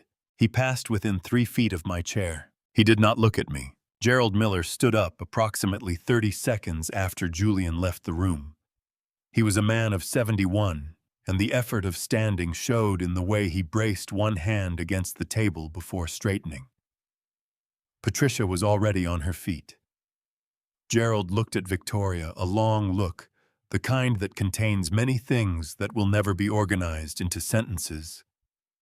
And then he nodded once the way men of his generation nod, when they have run out of everything except the acknowledgement that something has happened and cannot be undone. Patricia touched Victoria's arm briefly as she passed. She did not speak. They left together, and the room felt different after they were gone. Not lighter, differently weighted. It was Leo who broke the quiet that followed. He had been sitting very still since Julian walked out, and the stillness had a quality I recognized, not the stillness of a person who has nothing to say, but the stillness of a person who has too many things to say and is deciding carefully which one to begin with. He turned to look at Chloe. "The Millfield project," he said. His voice was even, which was more unsettling than if it had not been. "The inspection report. Julian told me you had reviewed the site documentation before the inspection and found nothing irregular." Chloe looked at her hands. "Chloe." Leo's voice did not rise. "Did you review the documentation?" "Leo." "The audit report," Marcus Webb said from his seat, with the careful neutrality of a man who understood that what was happening was not his business, but that the relevant facts were. "Includes a section on internal communications regarding the Millfield project. There is an email exchange between Julian Miller and a recipient identified by their Vance Construction account credentials." He paused. "The account belongs to Chloe." The sound Leo made was not loud. It was the sound of a person processing something that has rearranged the architecture of what they thought was true. He looked at his wife for a long moment, and Chloe looked back at him, and neither of them said anything that I was close enough to hear. I turned away. Some things are not meant to be witnessed by everyone in the room. Raymond Clark had gathered his documents and was sitting quietly, his portfolio closed, in the manner of a man who has completed what he came to do and is waiting without impatience for whatever comes next. I walked to where he was sitting and took the chair beside him. 14 years, I said. 14 years. He agreed. He looked at the table for a moment, and then he looked at me. I should have found another way. I have thought about that every year. The file was on a server you did not have access to, I said. You could not have produced it. No, he said. But I could have found a way to tell Claire that I was not leaving her because of anything she had done. He paused. I did not. And that is the part I cannot explain away with professional conduct rules. I did not offer him absolution. It was not mine to give. But I held the honesty of what he had said with the respect it deserved, because a man who tells the truth about his own failures after 14 years of carrying them has earned at least that much. My phone rang. The screen read Claire Vance. I stood up and walked to the far side of the room near the tall windows that looked out over the museum's restored platform, where the amber lights of the exhibit hall cast long shadows across the old ironwork. Claire, I said. Dad? Her voice was steady the way Victoria's voice had been steady, the steadiness of someone who has been preparing for this moment. I'm outside, in the parking lot. I have been sitting in my car for the past 40 minutes. A pause. Raymond texted me. He said it was done. It is done, I said. Can I come in? I looked back at the room at Victoria still at the table, with the compass rose pin in front of her, at Raymond, with his closed portfolio at Toby, watching me from across the room, with his father's eyes. Yes, I said. Come in, sweetheart, it is time. I heard her before I saw her. The VIP lounge of the Hawthorne Rail Museum had been built with the high ceilings and polished hardwood floors of a space designed to carry sound. The original rail station had been a place of arrivals and departures, and the architects who restored it had preserved that acoustic quality, perhaps without fully considering what it would mean for the quieter moments that happened inside it.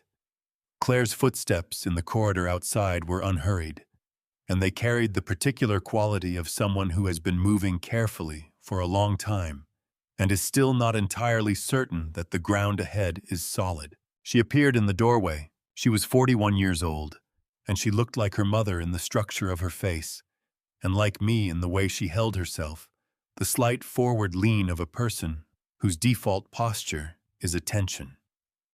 Readiness and the posture of someone who has learned that the world requires more from you than you were initially told.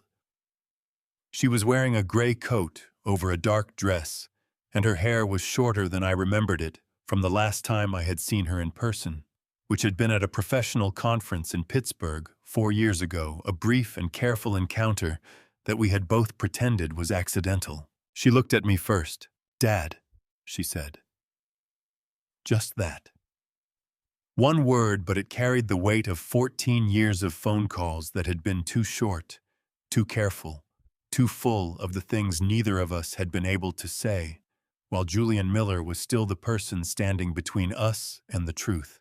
I crossed the room and put my arms around my daughter. She was 32 years old, the last time I had held her like this, the day I left Vance Construction, when she had come to the parking lot and stood beside my car and asked me not to go, and I had told her I had no choice, which was true, and that everything would be all right, which was not. I owed her that debt, and I had no way to repay it, except to be present now in this room on this evening, having done the thing that needed to be done. She held on for a long time. When she stepped back, her eyes were bright, and she pressed the back of her hand against her cheek with the brisk, self-collected gesture of a woman who has cried in private for years and has developed strong feelings about doing so in public. She looked around the room at Victoria, still at the table, at Marcus and Thomas near the AV panel, at Toby watching from his chair with enormous, serious eyes. Then her gaze reached Raymond Clark. Raymond had stood up when she entered the room. He was standing beside the table, his leather portfolio held in both hands in front of him, and he looked at Claire with the expression of a man who has rehearsed this moment many times over many years and has discovered now that it is actually happening, that none of the rehearsals were adequate. The room did not move. Claire looked at Raymond for a long moment. I did not speak. No one spoke. This was not a silence that belonged to anyone in the room except the two of them. You could have found a way, Claire said finally. Her voice was not angry. It was something more difficult than angry. It was the voice of someone who has processed a grief so thoroughly that what remains is not the heat of it, but the shape. Yes, Raymond said. I could have. I did not. And I am sorry, Claire. I am sorry in a way that I do not expect to fix with an apology, because I understand that what I cost you cannot be recovered by anything I say tonight. He paused. But I want you to know that I have known every day for 14 years exactly what I did and what I failed to do. And I want you to know what was in that email, the real content of it, so that you understand that your father never did what Julian made it appear he had done. Claire listened while Raymond told her. It took 4 minutes. When he finished, she stood very still for a moment, and then she nodded a single, slow nod that contained more complexity than most conversations. Thank you, she said, for finding the file. It was there the whole time, Raymond said. I just finally looked in the right place. Victoria had risen from her seat. She walked to Claire without ceremony, without the careful social navigation that had defined so many of their interactions over the past decade, and she put both arms around her daughter, the way mothers do when they have run out of the words that were supposed to come first. Claire made a sound against her mother's shoulder that was quiet and brief and entirely human. Toby had climbed down from his chair. He crossed the room and stopped beside me, looking up at Claire and Victoria with the open curiosity of a child who has witnessed something important and is trying to categorize it correctly. Is that Aunt Claire? He asked me. Yes, I said. Dad talks about her, he said. He says she's the smart one. From across the room where he was standing near the window with his jacket in his hand and his face carrying the complicated weight of a man who has just watched his marriage rearrange itself into something he does not yet recognize, Leo said, I say she's the smart one because it is true. Claire looked up. She and Leo looked at each other across the room, and something passed between them, the shorthand of siblings who have been separated by circumstances, neither of them fully controlled, and Claire almost smiled, which was enough. Leo put on his jacket. He looked at Chloe, who was standing near the door, with her coat already on, her expression composed in a way that had stopped resembling composure and started resembling exhaustion. We need to go, he said.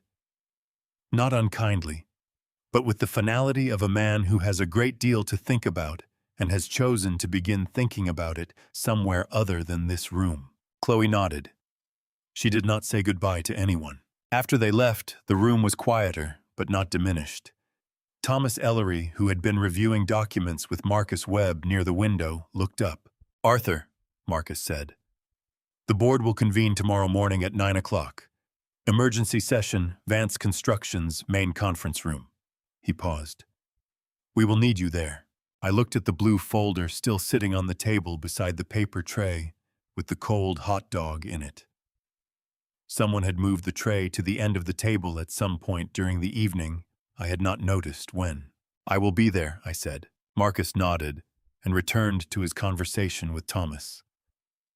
I turned back to my daughter, who was sitting beside her mother at the table, and my grandson, who had climbed into the chair next to Claire and was explaining to her with great seriousness the acoustic properties of restored rail station architecture. Outside, through the tall windows, the amber lights of the museum's restored platform cast the same long shadows they had cast when I arrived 3 hours ago, with a blue folder and a cold hot dog and 14 years of patience.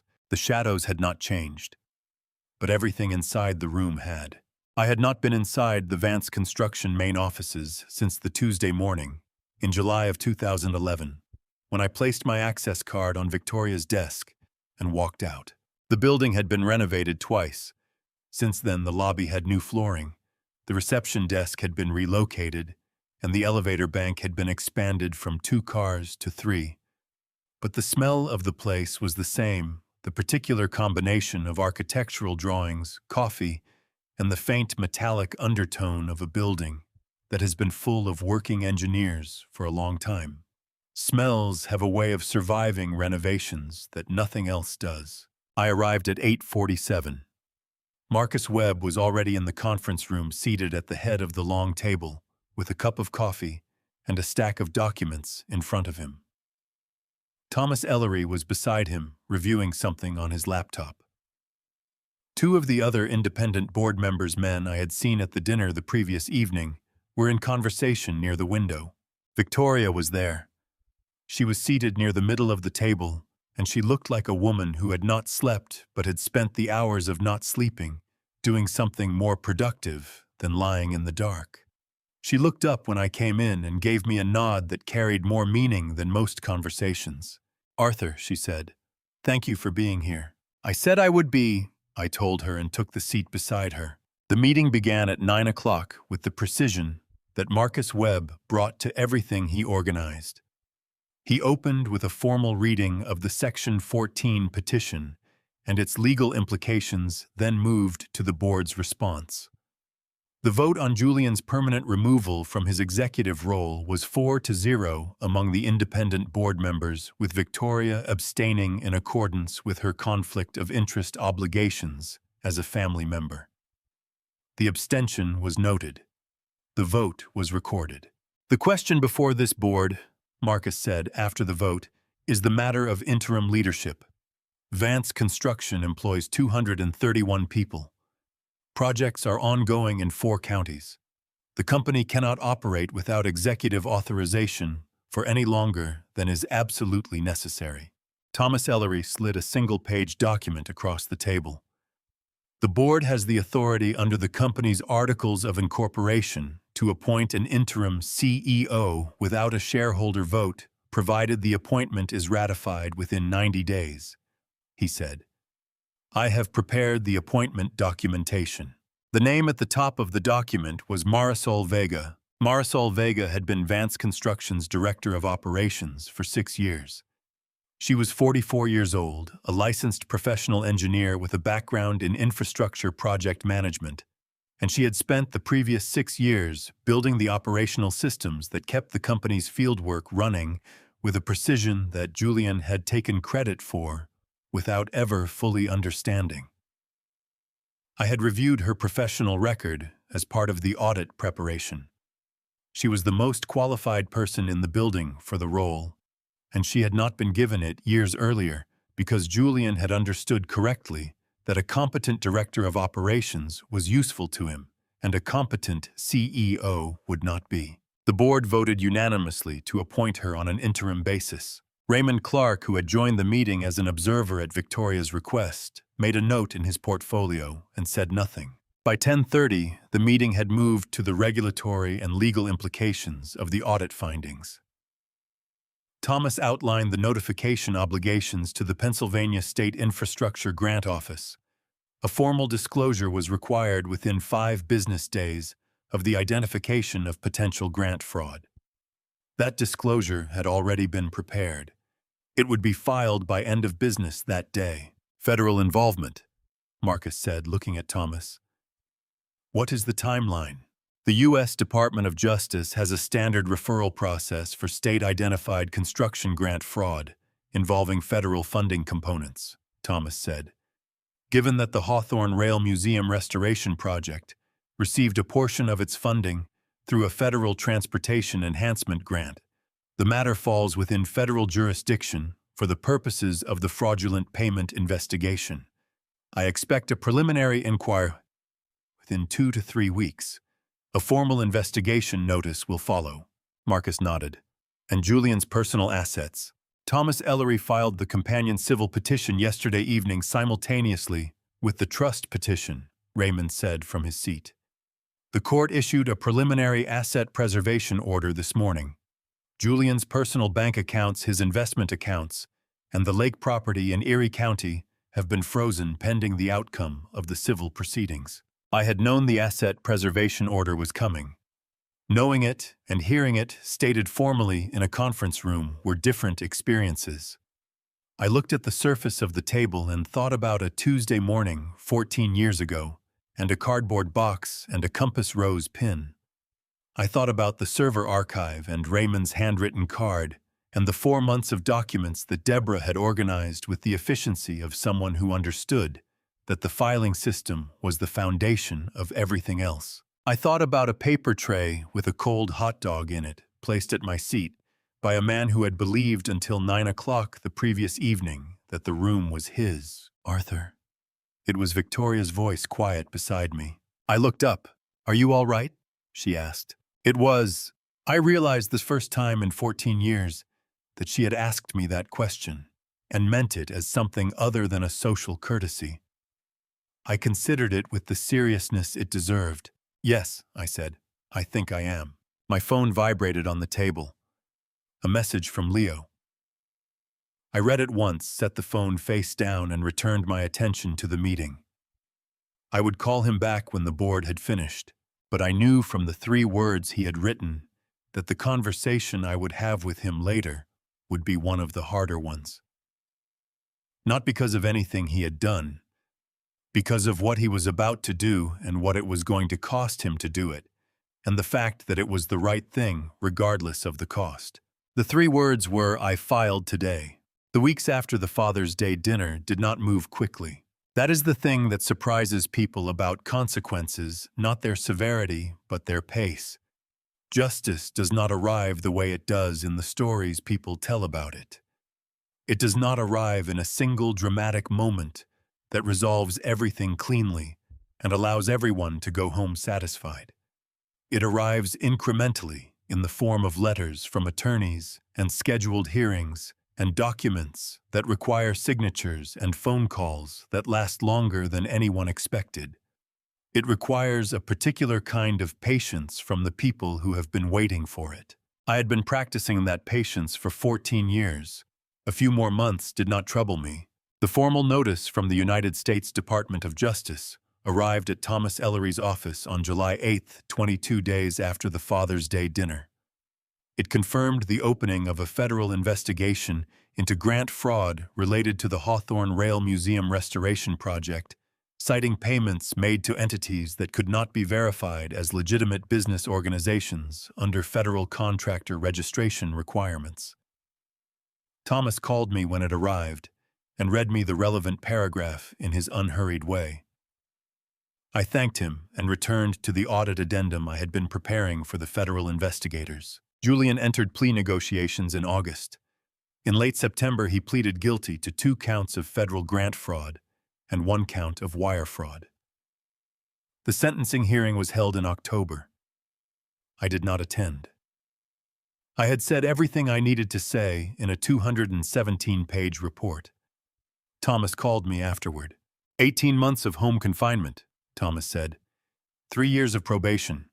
Full restitution, $892,000. Barred from any executive or fiduciary positions in a federally funded project for 7 years. The lake property in Erie County will be sold to satisfy the order. I wrote the figures on my legal pad. I looked at them for a moment. Then I put the pad in the desk drawer and went to make coffee. Leo's divorce was finalized in September. He called me that evening not to report it, but in the way that people call when they have completed something difficult and need to hear a voice that will not require them to explain themselves. We talked for 40 minutes about Toby, about a bridge rehabilitation project in Fayette County, about a sandwich place in Squirrel Hill that Leo insisted I try. We did not talk about Chloe.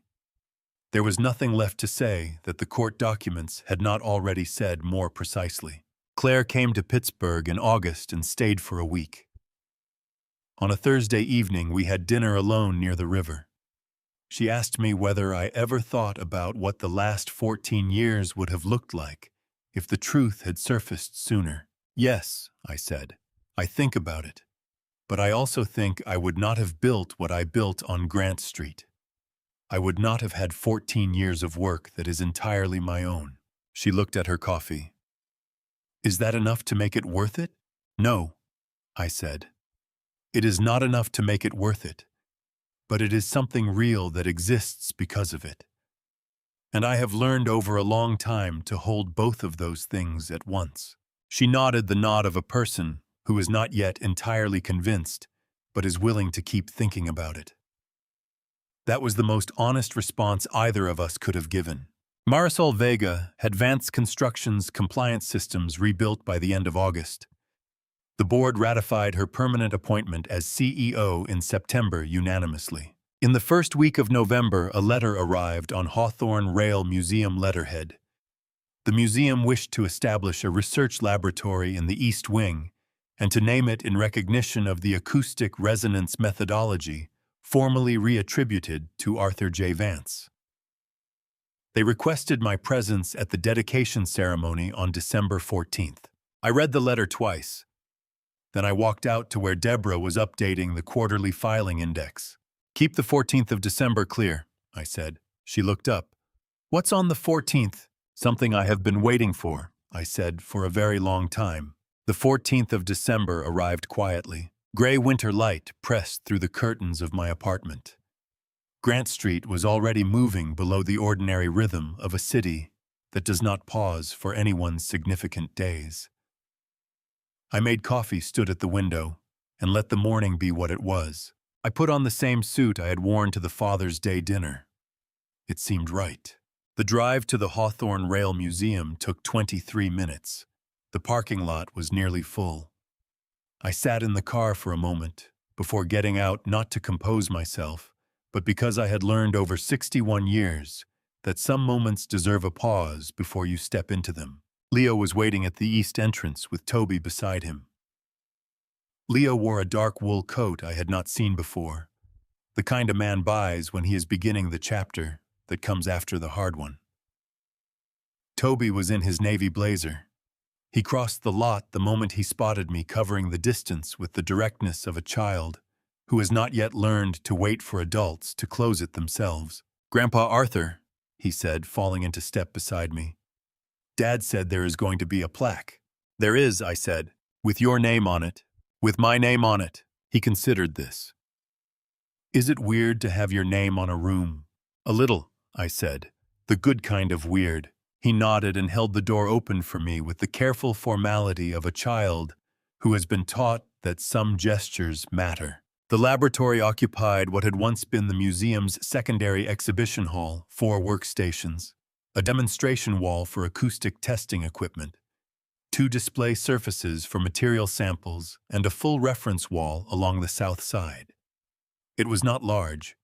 It was exactly the right size. The foundation perimeter had been repaired properly since the summer. The waterproofing replaced with the specified materials, every structural correction completed. Everything brought into the compliance Julian had billed for and never delivered. The wing had the quiet solidity of a building that has been fixed correctly. On the wall beside the entrance, mounted in brushed steel, Vance Acoustic Resonance Laboratory, established in recognition of the structural defect. Detection methodology developed by Arthur J. Vance. PE 2011. Dedicated to the engineers who do the work before anyone knows it needs to be done. Claire was already inside. She crossed the room when she saw me enter and put her arm around me, not the careful, measured contact of people managing distance, but the natural movement of a daughter who has decided that the distance is finished. Victoria stood near the demonstration area with Marisol Vega, who carried the forward-leaning posture of a person applying herself fully to something she intends to deserve. Victoria caught my eye across the room. The nod she gave me meant something different from every nod she had given me in the 30 years before it. Raymond Clark stood near the door in conversation with Thomas Ellery. He looked up when I entered, returned my nod, and that was all that was needed. The ceremony was brief. The museum director spoke for 6 minutes about the methodology's reattribution and the laboratory's establishment. The Heritage Council representative spoke for 4. Marcus Webb spoke for 3 on behalf of the Vance Construction Board. Each of them said what was true and stopped when they had said it. When they finished, Toby tugged my sleeve. "Can we go look at the plaque again?" We stood together in the doorway. He read every word with the deliberate care of a child who takes written things seriously. When he finished, he was quiet for a moment. Then he said, "The hot dog was better." I looked at him. "I beg your pardon." He looked up at me with complete seriousness. "At the dinner, the hot dog Uncle Julian put in front of you. This is really good, the plaque, the room, all of it. But the hot dog is what made all of this happen. So in a way, the hot dog was better." I looked at my grandson, his father's dark eyes, the blazer that still did not fully fit his shoulders. The uncomplicated logic of a child who had been paying close attention since he sat down beside me at a white linen tablecloth 6 months ago and decided to stay. "You are going to be a remarkable engineer," I said.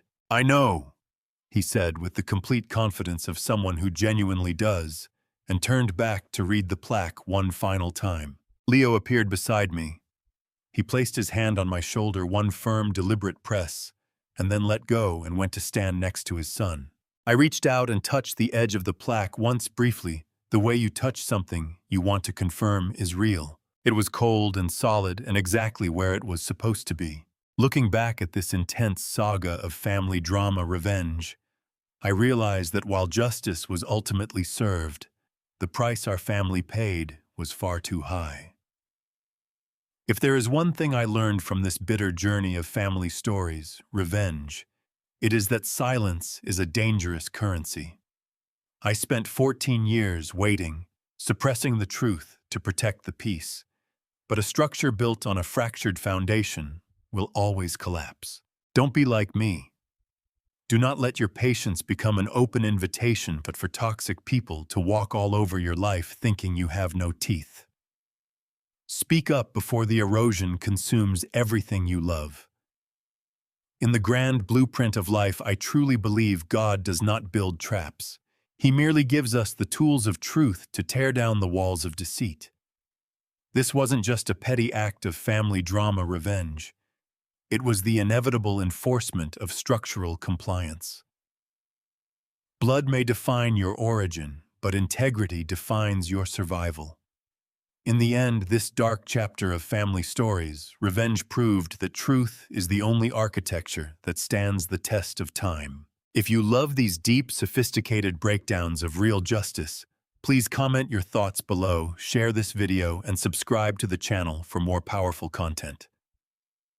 Thank you for watching until the very end. The upcoming stories contain dramatized elements blended with real-world insights meticulously crafted for educational purposes. If you prefer to avoid highly intense tactical narratives of betrayal, please feel free to exit now and choose content better suited to your taste.